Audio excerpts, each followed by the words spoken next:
5 মিনিটেই তৈরি, কিন্তু স্বাদটা হবে একদম রেস্টুরেন্ট স্টাইলে। বাচ্চা থেকে বড় সবাই বলবে যে আরেক প্লেট দাও। খুব সহজে এটা বানিয়ে নেওয়া যায়, কিন্তু খেতে দুর্দান্ত টেস্টি। যারা ডায়েটে আছেন তারাও কিন্তু এই রেসিপিটা দেখে নিতে পারেন, একদম মিস করবেন না। আমি একটু বেশি করে রান্না করে নিব যাতে সবাই মিলে খাওয়া যায়। নুডলসটা আমি প্রথমে ফুটন্ত পানির মধ্যে কিন্তু ভেঙে দিলাম। একটু তেল দিয়ে নেবেন, তাহলে নুডলসটা ঝরঝরে হবে। দিয়েছি এখানে বাঁধাকপি আর গাজর, সঙ্গে কিছুটা আলু।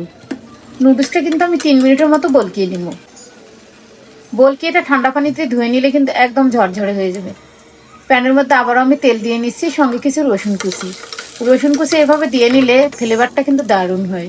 দিয়ে দিচ্ছি এখানে 2টা ডিম। একদম সিম্পল আর এটা সাধারণ রান্না, কিন্তু খেতে হবে একদম রেস্টুরেন্ট স্টাইলে। নুডলসের প্যাকেটের মশলাগুলো কিছুটা দিয়ে নিলাম ডিমের সঙ্গে। দিয়ে দিচ্ছি এখানে পেঁয়াজ কোচানো। পেঁয়াজগুলো কিন্তু আমি কিউব করে কেটে নিয়েছি। সঙ্গে দিচ্ছি এখানে আমি পেঁয়াজের কলি, দিয়ে দিলাম কাঁচামরিচ ফালি, আর 2টা টমেটো আমি টুকরো করে কেটে নিয়েছিলাম, টমেটো দিয়ে নিলাম। দিয়ে দিচ্ছি স্বাদ মতো একটু লবণ আর ক্যাপসিকাম।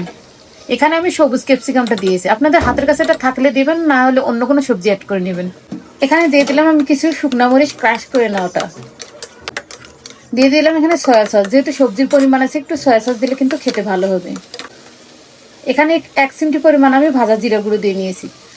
আপনার হাতের কাছে যে সবজিগুলো আছে সেগুলো দিয়ে কিন্তু এই নুডলসটা রান্না করে নেওয়া যায়। রোজ রোজ ভাজাভুজি না খেয়ে কিন্তু এই নুডলসের রেসিপিটা ছোট বড় সবাই কিন্তু অনেক মজা করে খাওয়া যাবে। এটা একদম কিন্তু হেলদি। এখন চুলা রাসটা আমি লো রেখে কিন্তু নুডলসগুলো উল্টে পাল্টে নিচ্ছি। একদম ঝরঝরে কিন্তু নুডলসটা হয়ে গেছে, আপনারা দেখে হয়তো বুঝতে পারতেছেন। নামানোর আগ দিয়ে কিন্তু আমি এখন একটু টমেটো সস দিয়ে নিলাম, দিয়ে আবারও সব কিছু কিন্তু আমি ভালোভাবে মিক্স করে নিচ্ছি। এখন চুলা রাসটা একদম লো করে রেখে দিবেন, কারণ সবজিগুলো কিন্তু একটু সিদ্ধ হবে। আর আপনি কোথা থেকে আমার ভিডিওটা দেখছেন তা মন্তব্য করুন, যাতে আপনাকে আমি ধন্যবাদ দিতে পারি।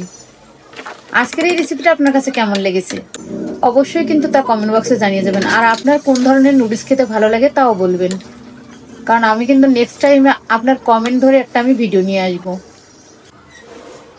নুডলসটা নামিয়ে এখন এটা আমি পরিবেশন করে দেখিয়ে দিচ্ছি।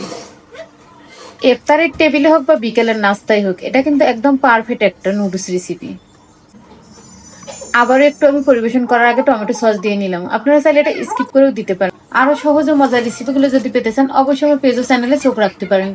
আর রেসিপি ভালো লাগলে লাইক কমেন্ট শেয়ার করে পাশে থাকবেন, যাতে আমি আপনাদের মাঝে নতুন নতুন ভিডিও নিয়ে আসতে পারি। অতি সাধারণ হলেও এটা কিন্তু খেতে অনেক ভালো লাগে। ছোট বড় সবার জন্য কিন্তু একদম পারফেক্ট একটা নাস্তার আইটেম, কারণ অল্প সময়ে বানিয়ে নেওয়া যায়, ঝামেলাটাও কম মনে হয়। কারণ প্রত্যেক দিন কিন্তু ভাজাভাজির থেকে আমার কাছে এটাই একদম বেস্ট মনে হয়। সবাই ভালো থাকবেন, সুস্থ থাকবেন। আবার কোনো নেক্সট রেসিপি নিয়ে আপনাদের সঙ্গে কথা বলবো। আজকের মতো পর্যন্ত, আল্লাহ হাফেজ।